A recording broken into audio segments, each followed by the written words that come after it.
ఆగ్నేయ బంగాళాఖాతంలో ఏర్పడిన అల్పపీడనం 48 గంటల్లో వాయుగుండంగా మారే అవకాశం ఉందని భారత వాతావరణ శాఖ వెల్లడించింది.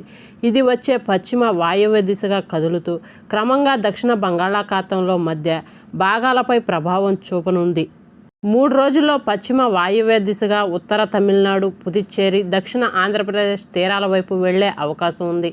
నవంబర్ 20 నుండి భారీ వర్షాలు పడొచ్చని అంచనా వేసింది. ఉత్తర కోస్తా, తమిళనాడు, పుదుచ్చేరి, కరైకల్ మీదుగా చాలా ప్రదేశాల్లో తేలికపాటి నుండి ఓ మోస్తరు వర్షాలు కురిసే అవకాశం ఉంది.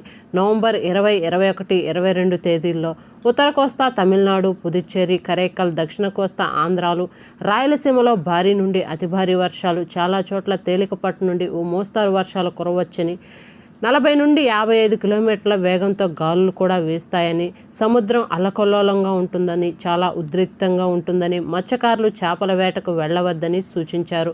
అండమాన్ నికోబార్ దీవుల మీదుగా కొన్ని ప్రదేశాల్లో, కేరళ, మహేల్లో కొన్ని ప్రదేశాల్లో ఉరుములతో కూడిన జల్లులు పడవచ్చు.